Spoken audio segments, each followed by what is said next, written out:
visit. And we are so grateful for you being with us. We have a very special treat. You've had an opportunity to look at your program book, and the artist whose art is depicted is here with us. Cedar, come on up. I'm going to have Cedar talk to us a little bit about her art.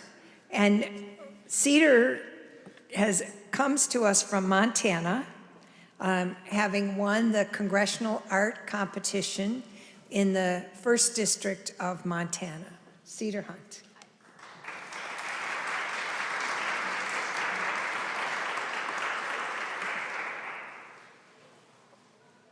Hello everyone, I'm Cedar Hunt and I'm a member from the Blackfeet Confederation in Montana. I wanted to thank the Capital of Historical Societies for inviting me, everyone, and Sam and Kate and all you guys, thank you. I wanted to talk a little bit about my piece that is on the cover of the Symposium program. I drew this painting about a year ago, and the history on this painting is very deep and meaningful. The paper on the back is known as ledger art, and these specific pages are from the 1900s. And earlier, the papers are from the Ursuline boarding school on the Flathead Reservation in the 1950s.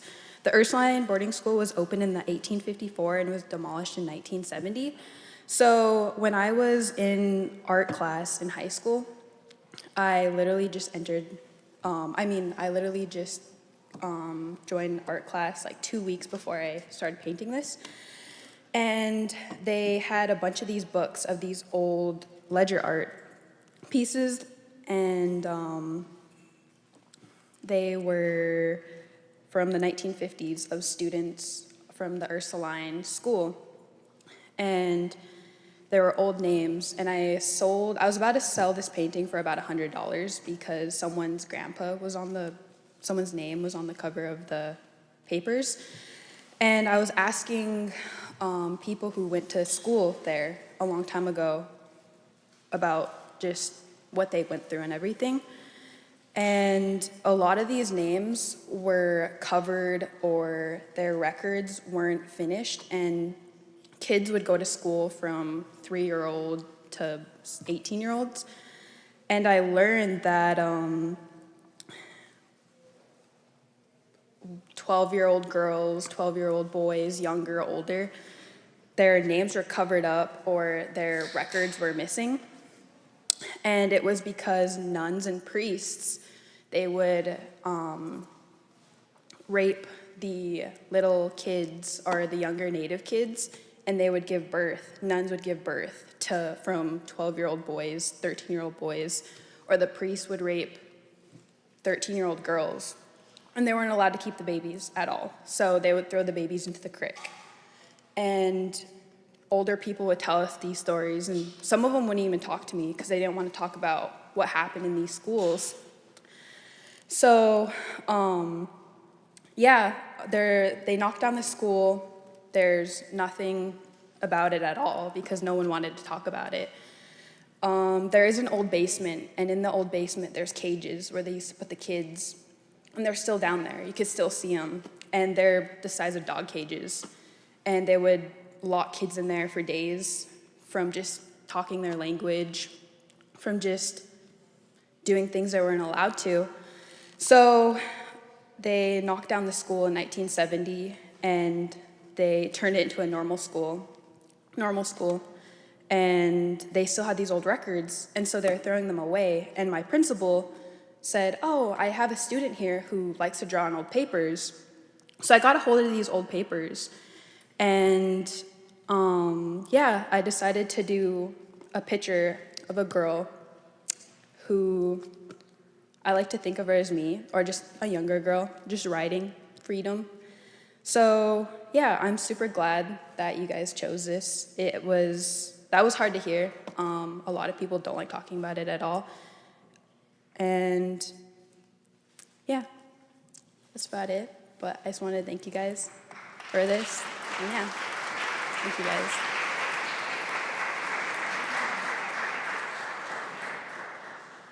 Cedar, we have a gift for you, so you can remember this. Thank you. There are many ways to preserve history, and art is certainly one of those ways. So I would invite our distinguished panel, Dawson Her Many Horses and Kevin Gover, to come join us. I will introduce to you Dawson Her Many Horses, who is the managing director and the head of Native American banking for Wells Fargo. Her Many Horses belongs to the Rosebud Sioux tribe of South Dakota and is one of the first enrolled tribal members to be promoted as a managing director at a major United States bank. In addition, Her Many Horses was selected in June to the 2023 class of the Aspen Institute Finance Leaders Fellowship, which is a cohort of financial leaders worldwide committed to driving positive change and ensuring a more inclusive and sustainable financial ecosystem for future generations. He serves on the board of the Smithsonian's National Museum of American History and is a member of the Center for Indian Country Development's Leadership Council at the Federal Reserve Bank of Minneapolis. He serves as the chair of the Native American Visiting Committee at Dartmouth College, and I could go on and on, but I am not the speaker. He is the speaker. So we will hear from him about his experience, and he will introduce Mr. Gover and engage in a conversation. Take it away.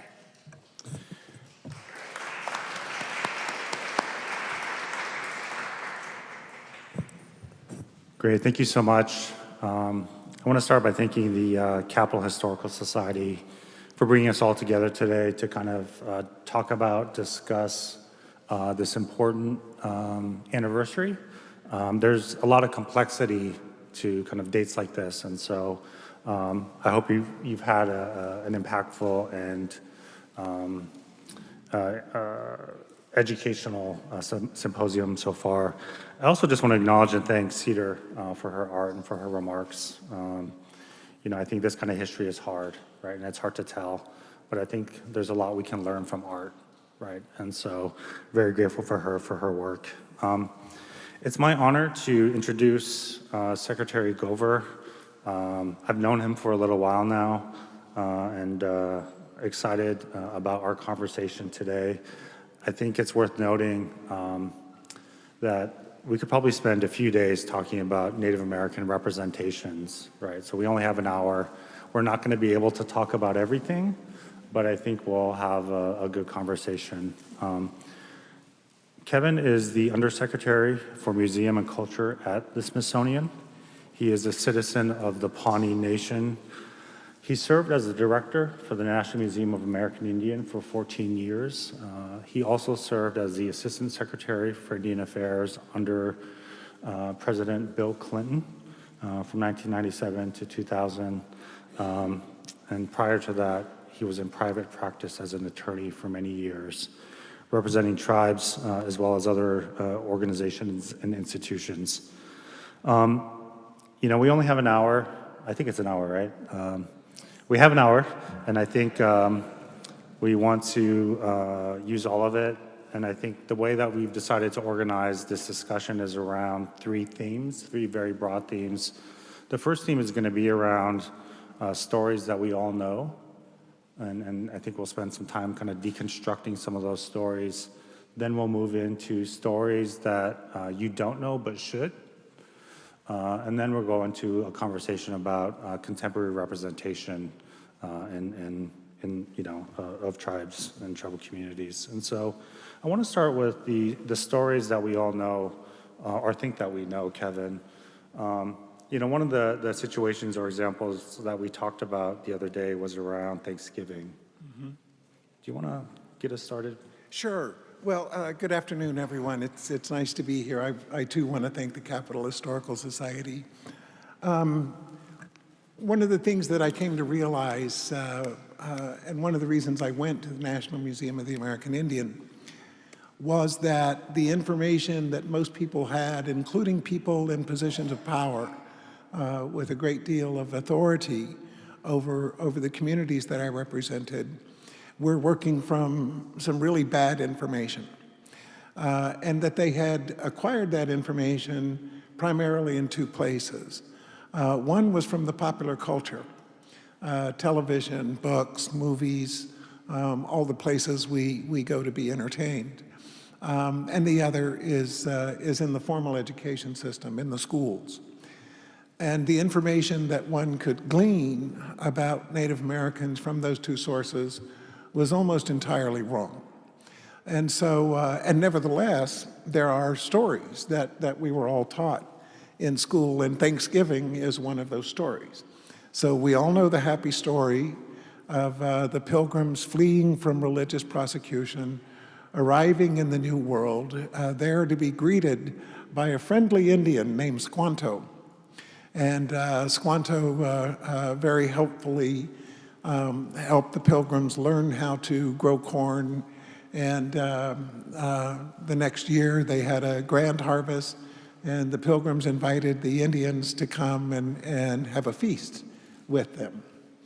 And from that, and it did kind of happen that way, but from that we've grown this entire Thanksgiving industrial complex that we all enjoy. And I like to tell people, yeah, the day after Thanksgiving, the Pilgrims and Indians went and did a little shopping, then they played some football, and it was a good time was had by all. But it obscures some very complicated engagements between the first permanent settlers from Europe and the tribes of New England. There was a great deal of diplomacy going on. The Pilgrims were both feared, and other tribes sought them as allies. And the Pilgrims were relatively clever in playing off these relations with the different tribes.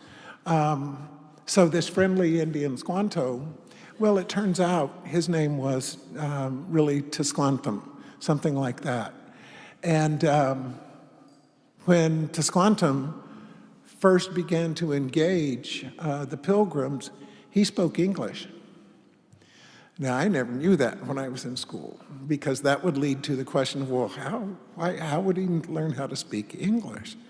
Well, it turns out that not once but twice, he had been captured by Indian fishing captains and taken back to Europe and sold into slavery. He managed 2 times to escape, whether through lawful process or otherwise, made his way back to the New World, only to find that the town that he came from had been absolutely wiped out by a smallpox epidemic. So Tisquantum was a man without a country, and he found himself in a curious position of being a go-between between the English and the tribes of New England, in particular the Wampanoags. Carry the story forward just a few decades. The Pilgrims had acquired enough Wampanoag land that the Wampanoags were left in utter destitution. That resulted in a war between the Wampanoags and the Pilgrims, and the result was the absolute devastation of tribes in New England, Connecticut, Massachusetts, even as far north as Vermont, New Hampshire, and really was set the precedent for what would follow throughout the rest of the country. So while it is true that there was this occasion when the Indians and the Pilgrims engaged and had a feast, it wasn't a big deal to anybody. We only learned about it. We didn't learn about the first Thanksgiving until sometime in the mid-19th century, when an old diary of one of the Pilgrims was discovered, and the entry about this occasion was literally a footnote in this guy's journal. And he said, the Indians came over and we ate together. From this, we've created this whole Thanksgiving myth. And that's very interesting to me because part of, Indians are part of the national identity in this way. So a lot of these key origin stories about the United States have Indians as central characters. The way we know that is if you go in the Capitol Rotunda and look at the large paintings on the wall, several of them involve Indians, or by extension, one is the embarkation of the Pilgrims. And so that story would be incomplete without the Wampanoags and Squanto, the friendly Indian. Well, why don't we stay in this era and kind of come to where we are today and talk about Pocahontas? Oh yeah, Pocahontas. Pocahontas is one of these characters who her popularity kind of waxes and wanes over time, right? But Pocahontas was real. She was a real person. She was a young girl when the Jamestown colony was founded in 1607. Much like the Pilgrims who would come later, the English were ill prepared to survive in the new land that they had come to, and really had to depend on the generosity of the local Indians to survive their first few winters. So Pocahontas, we all know the story, or at least I think we all know the story, of how Pocahontas befriended John Smith. In some versions of the story, she was John Smith's lover, which is gross because she was 11 years old when she met John Smith. But at some point, her father, Powhatan, was going to execute John Smith. But Pocahontas cast herself over John Smith's body and saved him from being executed by her father. Well, that's a good story, right? I mean, that's a cool story. And it makes for great myth. So much so that, Virginians to this day love to trace their ancestry back to Pocahontas. So at this point, of course, there are thousands of people who can, with at least some credibility, connect themselves to Pocahontas and her offspring, John Rolfe.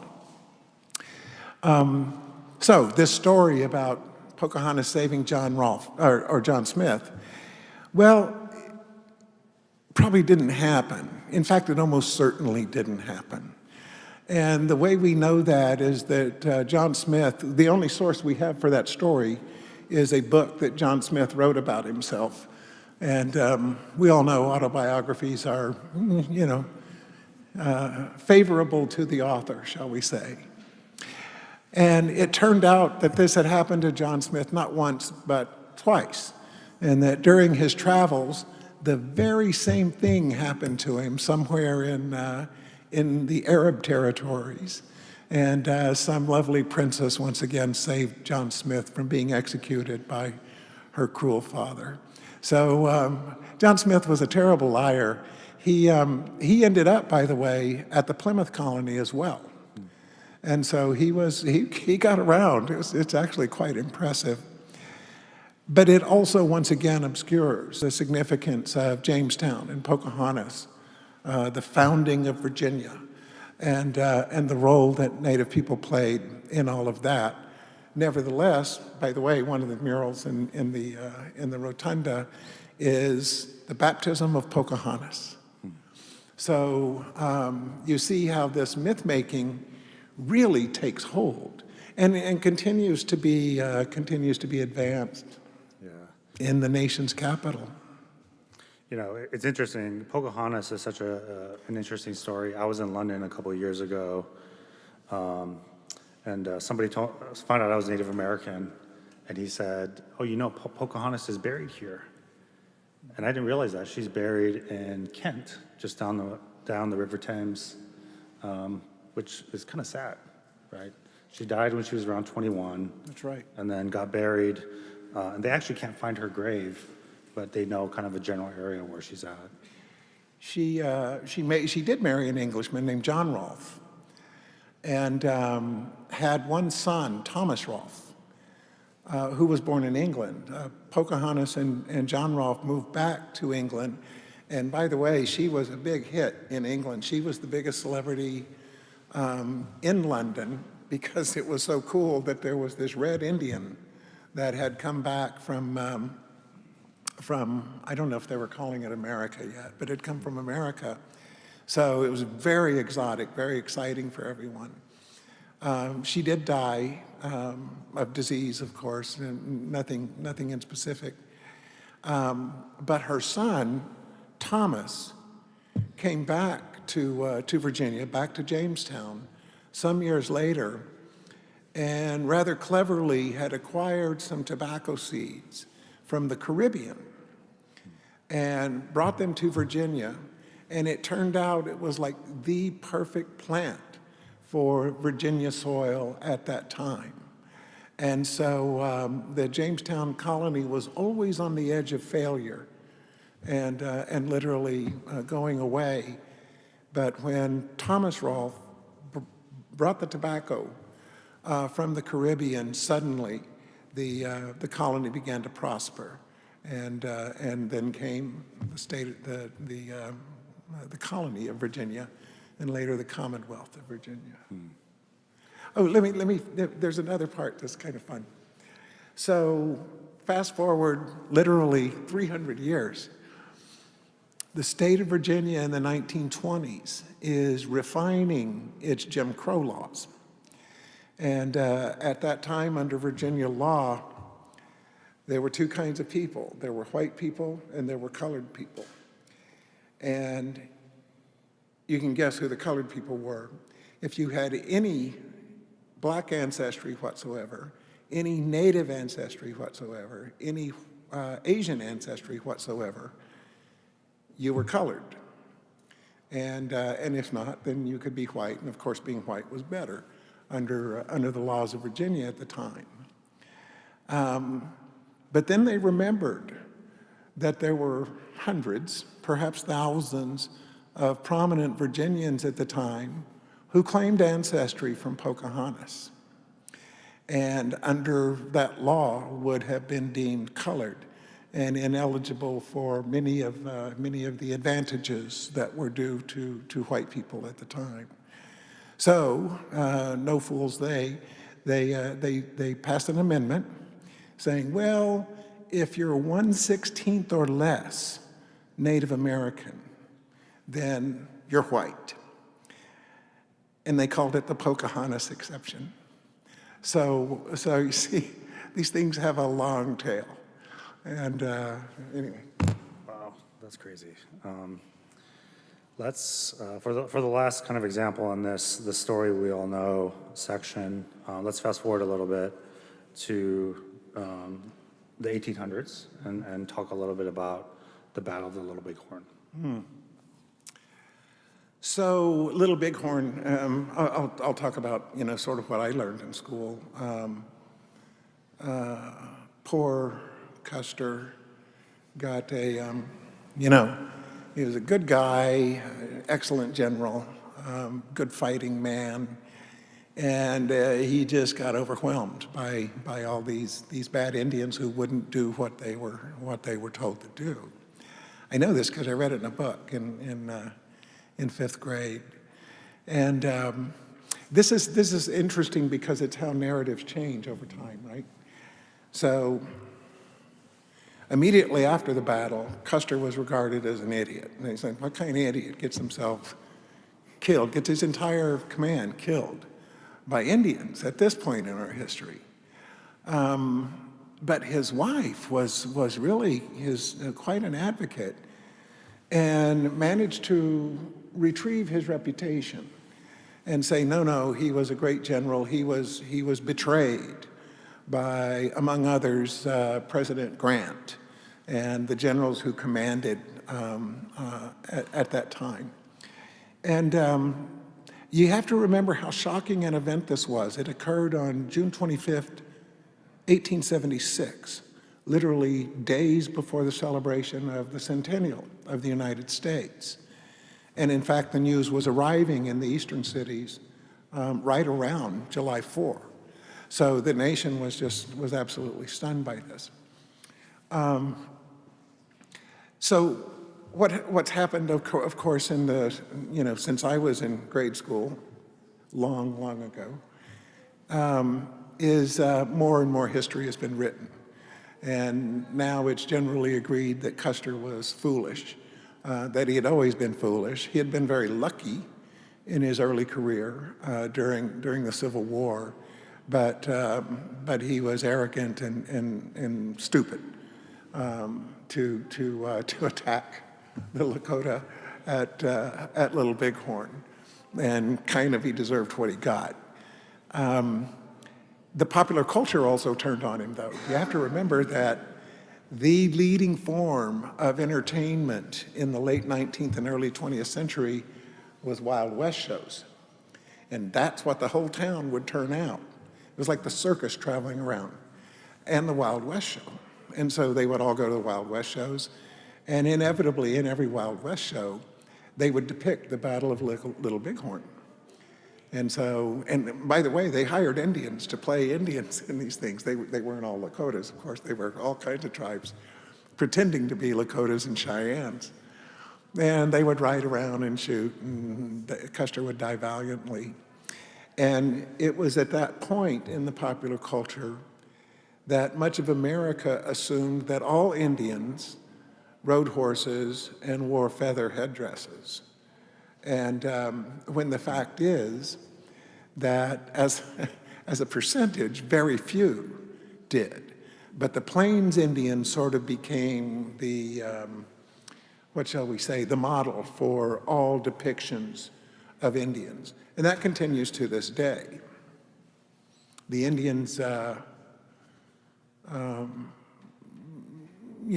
if you look at every Indian mascot, the vast majority depict Plains Indians, even the ones, from New England or from Southern California depict Plains Indians. And so that became the stereotype, in some ways, almost the national mascot of the United States. The Indian head penny, you'll all recall, the buffalo head nickel, all of those depicted Plains Indians. And that's an unfortunate thing, because it suggests that Indians were one thing, when the Indians of the Americas were as diverse as the entirety of Eurasia. Pawnees were as different from Mohawks as French were from the Chinese. Nevertheless, they were all assumed to be basically the same. So Little Bighorn, you sort of wonder why it sticks so in the national memory, because it was a crushing defeat for American forces. So why would you want to remember that if you're myth making for the United States? And I think part of the reason is that it was important to the country's psyche to be able to say the Indians were fearful foes, and overcoming them was an extraordinary feat of courage and might. And that it serves that purpose in our national mythology. By the way, Little Bighorn is not in the rotunda, so think about that. Yeah, what's interesting about the Battle of Little Bighorn is different people are going to tell different stories about it, right? And I'm Lakota, and I grew up hearing about the Battle of Little Bighorn. We celebrate it, and we call it Victory Day. And I think, in our community, we talk about it as a time when tribes came together, right? Because the Cheyenne, the Lakota, and the Arapaho, who defeated Custer, were allies. And we came together as different tribal nations to defeat him. And so I think in our community, that's something that we celebrate and acknowledge and talk about, is how we kind of came together and defeated the 7th Cavalry, right? Because at that point, the Army hadn't been defeated, right? But we did it, right? And so for us, that's something that's important to a lot of our communities, right? Is that we're able to kind of defeat the 7th Cavalry. We also talk about, and I grew up hearing about just how poor of a leader Custer was, right? I grew up hearing about how he was like almost the last in his class at West Point, right? And Dead so, last. yeah. And so I think that's kind of what we hear in our communities as we grew up, about Custer. So really interesting, and I think there's a lot more we could go on about Custer as well as some of these other stories that you just told, Kevin. But I want to transition in the interest of time to stories that people should know, because I think there's so much here that we could talk about. And so I want to kind of get us started in the 20th century and the Depression era.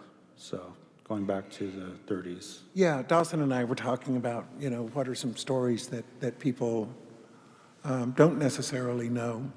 One of them, and it kind of grows out of this, or is related to the Citizenship Act of 1924, is that was a time when Indians were absolutely destitute. They had almost nothing. Their land bases had between 1887 and 1934, roughly 2/3 of the Indian land base left Native American ownership, 90 million acres. And that wasn't an accident. It wasn't, oh, that's the way it goes. It was quite deliberate. It was the point of policy at that time, was to transfer wealth from the tribes to non-Indian people who came into those places. A lot of the modern day contests between tribes and states and local jurisdictions really do arise from this period, when the reservations that had been promised were slowly eroded, and sometimes not so slowly, were eroded by federal policy. So Indians were living in desperate poverty at the time. The boarding schools that you heard about a little earlier were beginning to flourish at that time. And so the policy of the time was the assimilation of Native Americans into the population at large. And to do that, it was important to suppress tribal government, to take away any opportunity for economic self-sufficiency, and above all, to suppress the culture of the tribes, and doing so through the children, and depriving them of their languages, literally their clothing, all of their ways of expressing their identity as members of these tribes. And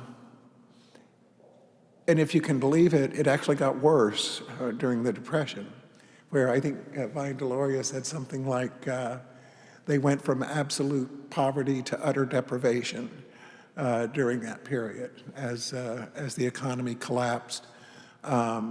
Indians were always at the bottom of every measure of social economic well-being in the U.S. So that was the situation from say the mid 1907 to the outbreak of World War II.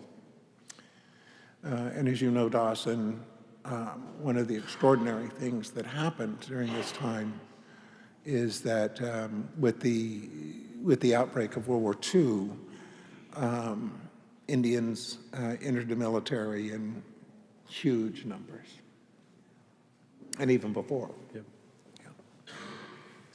Yeah, I mean, just on that topic, I did some research this morning, and the USO kind of published a bunch of really interesting statistics, but, some of them that I found were so compelling. I think during that era, that World War II era, there are approximately 350,000 Native Americans in the U.S.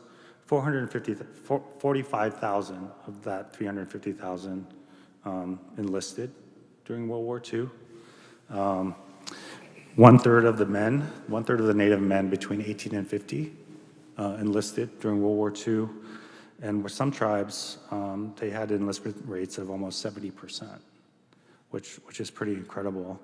When you think about the imagery and the representation of that era, there's a lot of natives, right? When you think about Iwo Jima and that iconic flag photo that we all see and associate with World War II, there's a native in there, Corporal Ira Hayes from Arizona, who was a part of that. I think every invasion, every major battle, right? We have representation and natives in that, which is to me illustrates the complexity, right, of being native and a citizen that doesn't really consider you. Fighting for a country that hasn't always considered you a citizen, has taken away your land, your culture, and just in a very systematic way, right? And I have no satisfactory explanation. While I was at the National Museum of the American Indian, we were authorized by Congress to build a National Native American Veterans Memorial. And we went out and held, 30 or 40 consultations on different reservations to ask what the memorial should be. And if you asked, well, given the history between the United States and the tribes, why would you serve? What led you to serve? And there were many different answers. For some tribes, for my tribe, the Pawnees long ago allied themselves with the United States. And even though the United States was an unfaithful ally, the Pawnees weren't. And so he said, if you go to war, we go to war. And that was literally the attitude, especially during World War II. For others, it was opportunity. It was economic opportunity for a great many of those people, especially in the 1930s, where they had absolutely no prospects. They had nothing. They had no opportunity. And anything was better than nothing. A third factor was the boarding schools themselves, because the boarding schools were run as military schools. And so they would put the kids in uniform, line them up, make them march, make them, deal with their barracks the way you would soldiers. And so when they finished boarding school and then got drafted into the service, the officers always commented and said, these Indians know what they're doing here, they know how to do this. And so they, there were all these things going on, but that ultimate question of why serve a country that's betrayed you, I think has something to do with really, because of the way the society treated Native people, a feeling that this citizenship had to be earned. And one of the ways it could be earned was by blood. And there's no doubt, starting with the Spanish-American War, certainly in World War I, and then sort of peaking in World War II, Indians went and fought for the United States. And from there was no denying that they had earned their place in the American social and political system. It's not like, everybody slapped their forehead and say, hey, these Indians are all right, let's treat them a little better. Indians had to fight for everything they got, all those things John Echohawk was talking about. They had to do battle to get those things. But finally, they had the tools to do battle as a result of this. And so those World War I and II veterans made guys like me and Dawson possible, frankly. I asked the same question of my own family. My great-grandfather, Paul Leader Charge, fought in World War I before he was a citizen. And, I think I have extended family that has served in every major battle since the Spanish-American War. I think we've counted up to 52 people. And, you know, as a kid, I asked, why would they do that?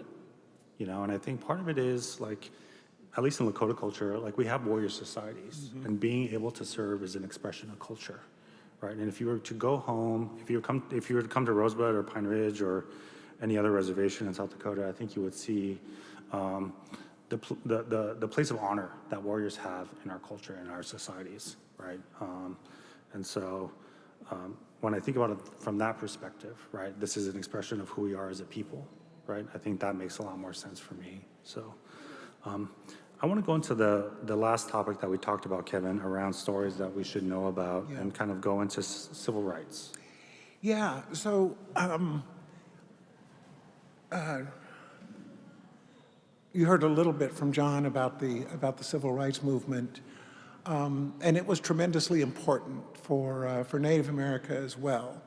Not just because Native Americans were included in the Voting Rights Act and the other civil rights laws that were passed during this period, but because it opened the door for a broader conversation about the restoration of tribal rights. And John told you, you know, basically the series of events that happened. But I've always thought that the civil rights movement created the space for this all to happen. You know, Indians started getting into colleges and becoming lawyers and doctors because of the civil rights laws and the civil rights movement. But also, federal policy began to change. As you heard from John, even into the 1950s, there was talk about doing away with the tribes.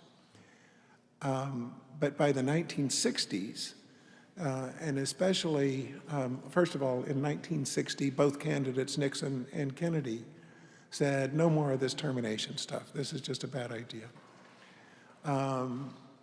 When President Johnson came into office and enacted his Great Society, you heard John also mention the Office of Economic Opportunity. Those programs really benefited the tribes hugely, and began to give the tribes some of these tools I was talking about that allowed them to work toward their own empowerment. And again, it wouldn't have been possible without the civil rights movement. My father, by the way, came to, he wasn't at Dr. King's 1963 speech, but he was here for the Poor People's Campaign a couple of years later. And a lot of Native American people, I've seen some old photographs of all the Native American people who participated in the Poor People's Campaign and were very much a part of that movement. And it was a fairly early example of people of color from different backgrounds coming together to pursue common goals. And now we've seen more and more of that over time. But the interesting thing is, even as they were, you know, the civil rights movement was about each individual having equal rights. The tribal rights movement was that, but it was something else too, and that was the reassertion of tribal rights. So you heard, and it's if you think about it, it's quite an extraordinary thing in American law to think about a group of people having significant special rights that nobody else has. And so that's not an easy sell, if you think about it. But the tribes were successful in pushing forward that proposition and saying that because of who we are, who our ancestors were, and most importantly, the agreements that they made with this country early in its history, we have certain rights that are not available to everybody else. We have certain immunities, for example, from state law when we're on our reservations that nobody else has. And I think at least that wouldn't have been possible except for the the environment that had been created by African Americans in the Civil Rights Movement. This is a really interesting era for me. I think a few years ago when I was in college, I had an opportunity to listen to Bobby Seals, a co-founder of the Black Panther Party, talk about kind of his life. And one of the comments he made to me, or not to me, but to the group, was how he was inspired by the Lakota, by my tribe, when he was stationed at Ellsworth Air Force Base in South Dakota. And he said he remembers seeing Lakota dressed in their regalia. I don't know if it was like, if he went onto the reservation, I'm not sure what the exact circumstances were, but he saw the pride that Native people had in their culture, and he said it inspired him. So I thought that was really interesting. The civil rights era is also interesting to me because I think, when we think about things like the Voting Rights Act, we think about like the South, right? And then enforcing the ability to ensuring that folks have the ability to vote. But, for a long time, states had to pre-clear any kind of rules that they were going to put out as it relates to voting and how they may impact, folks in southern states. But what I think a lot of people don't realize is like that pre-clearance rule, until it was struck down 10 years ago or so, it also impacted Western states, because Western states did the same thing that Southern states did to African Americans, except they did to tribal members. They made it very difficult for folks in my state, for example, to vote. And so I think the Voting Rights Act, I think, had a huge impact on tribal communities from that perspective. So I want to transition into our last theme, which is contemporary stories, right? And I think a lot of us saw over the last few months, Lily Gladstone, right? And the recognition she received for her role in Killers of the Flower Moon. She received a Golden Globe for Best Actress, and then a nomination for that same role. So I don't know if you want to talk a little bit about that. Sure. As I said at the start, one of the things I was interested in when I came to the National Museum of the American Indian was the representation of Native people in popular culture. And it had just been atrocious. At best, it was stereotypical. At worst, it was downright degrading. And so one of the things that we were very interested in was tracking the use of Native imagery and Native people in the popular culture. The most obvious example was the use of Native people as mascots in various sports teams, including the one here, which somehow managed to have the most insulting name of all attached to its football team. Nevertheless, those things were firmly embedded, right? And I was thinking about it today, what's happened over the last 20 years, really, and how the depiction of Native Americans in popular culture has changed really quite dramatically, sort of culminating in Lily Gladstone and Osage people having some agency over what appeared in a movie that was about them or about their ancestors. That's a new thing. That's a very new thing. The same is true in museums. Until the National Museum of the American Indian Act passed in 1989, it was understood that the people who were experts about Native Americans weren't Native Americans themselves. They were people who worked in universities and in museums and went out and studied the Indians and came back and wrote books about them. And it never occurred to them that Native people might have a role in the interpretation of their culture, and that when a museum was going to put on an exhibition about the culture of a particular tribe, might be a good idea to have people from that tribe be a part of that process. The same is true for television. The same is true for movies. If you're going to depict Native people, you really need to be advised by Native people. And so we've begun to see sort of that shift is taking place. But part of the reason is that we now, Lily Gladstone would have been impossible 50 years ago. There's no way they would have selected a Native person to play a Native person in the movies. They just wouldn't do it, except as extras, right?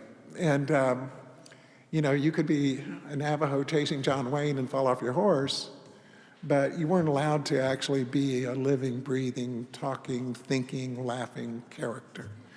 Indians weren't allowed to be people in these movies. But as Native people have moved into acting and writing and directing, producing, we're seeing that change take place where Indians now can be complex. We're allowed to be funny now, right, with Reservation Dogs. Used to, you said you weren't allowed to be funny. Indians weren't funny. There's nothing funny about Indians. That's what most people thought. We knew that that wasn't the case, because I always thought Indians were funny as hell. But this is extraordinarily important, because I think over time that you know, the new thinking about Indians isn't they're exotic, they're weird, they're not like us, and worst of all, they're less than us, is simply going to disappear when they see we actually are like everybody else, right? And that's wonderfully good news, I think, for all of us. Yeah, I think what I love about sort of the representation of Lily and her work, as well as Reservation Dogs, is just sort of the positive portrayal of Natives, and I think the focus on things like culture and resiliency. I actually met Kevin like 25 years ago when he was the assistant secretary. I think you helped set up President Clinton's visit to Pine Ridge. Mm-hmm. Yep. Which was an incredible visit. This was like the first visit of a sitting president to a reservation since FDR.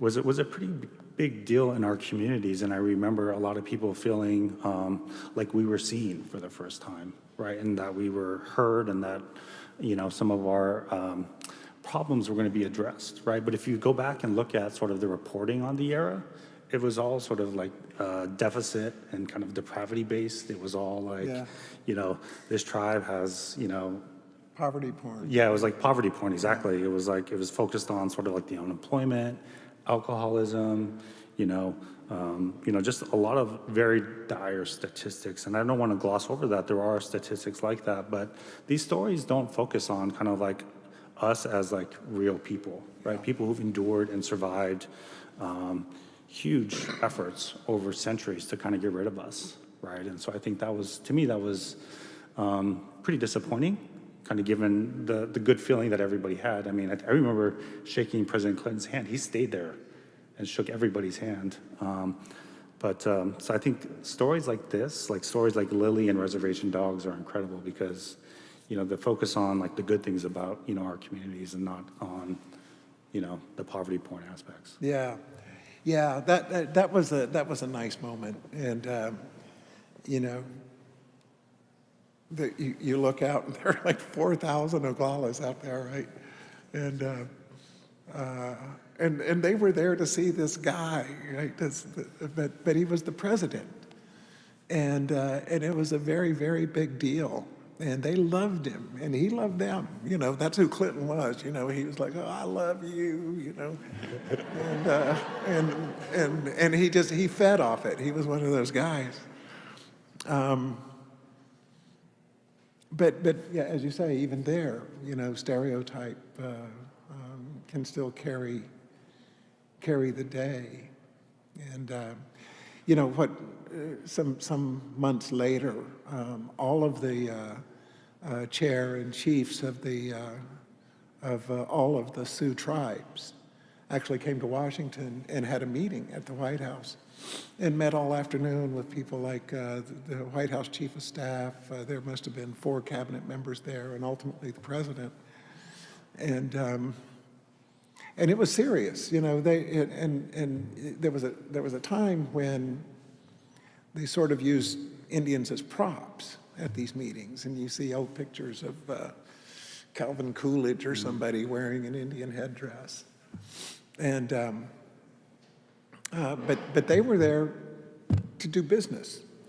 I mean, and even in the 19th century, Indian delegations would come to the Capitol And they thought they were here to do business, but, they were sort of treated as exotics, to come and be observed and looked at instead of being dealt with honorably. So it was a big change. Yeah. And I think you were a big part of that change, right? Because I think you made a lot of that happen. Oh, I won't take credit for any of that. We actually, when the Clinton White House was just interested in Indians, they just were. And presidents really set the tone. We had spent quite a number of years under Reagan and Bush, who may have been fine presidents in other respects, but their White Houses didn't care about tribal policy. They kind of didn't do any harm, but they didn't do any good either. The Clinton White House did care. And I don't know if the president cared from the beginning or whether he figured it out along the way, but he cared. President Johnson cared. And very importantly, the most important president of the 20th century for Native Americans was President Nixon. And he cared.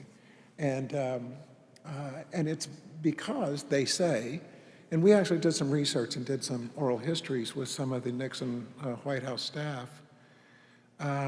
He had a football coach in college. I can't remember the guy's name, but he was a native guy from California. And Nixon just loved him because, he treated Nixon well and encouraged him and never let him down. And Nixon thought, this guy really should be coaching, not this small college in California. He ought to be coaching in the Big Ten or the Atlantic Coast Conference. He was that good, but he never would because he was an Indian and he would be discriminated against. And Nixon believed that. And so he always had a soft spot for Indians. And once he let his White House know that he wanted to see some progress in Indian country, that resulted in the most dramatic change in Indian policy in 50 years. And so this stuff matters. Yep. And, Clinton was one of those guys who cared, so. Yeah, I know this year we're celebrating, I don't know if celebrating is the right word, but it's the 200th anniversary of the Bureau of Indian Affairs. Yeah, that's right. Right, but I think on the 175th anniversary, you were the Assistant Secretary, and as a part of your role, you apologized, Yeah. right, for the Bureau's actions, which was huge in Indian country. Yeah. Well, we had, when Clinton went to Pine Ridge, we asked, we suggested, at the political appointees at the Interior Department, the Native American political appointees at the Interior Department, suggested to the White House that this might be an opportunity for the United States to apologize for stealing the Black Hills from the Sioux Nation. And it was an outright theft, make no mistake. And boy, did that go over like a lead balloon, I think they had a Democrat running for re-election for Senate in South Dakota, and there was no way the White House was going to do that. But then on the occasion of the 175th anniversary, we thought, maybe we should do that, and even broaden it out. And so we wrote a speech, and the night before the event, which was, a gathering to mark the 175th anniversary of the Bureau of Indian Affairs, we sent it both to my boss, the Secretary of the Interior, and over to the White House. And we didn't ask for permission. We just sent it and said, this is the speech I'm going to give. And I figured, well, if they tell us no, I'll just go back to New Mexico, and call it a day. But they didn't. They weren't willing to say it themselves, but it was important that they let us say it. So. Great. Well, Secretary Gover, thank you for this discussion today. Thank you for your service to our country, and thank you for your service to Indian country. Thank you, Dawson. Appreciate it.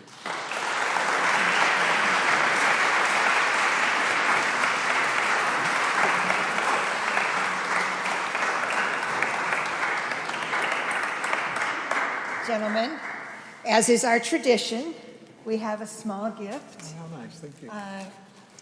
which is a replica of the Capitol that is a desk ornament made from marble from the Capitol. Thank you both for sharing your wisdom and being with us. We really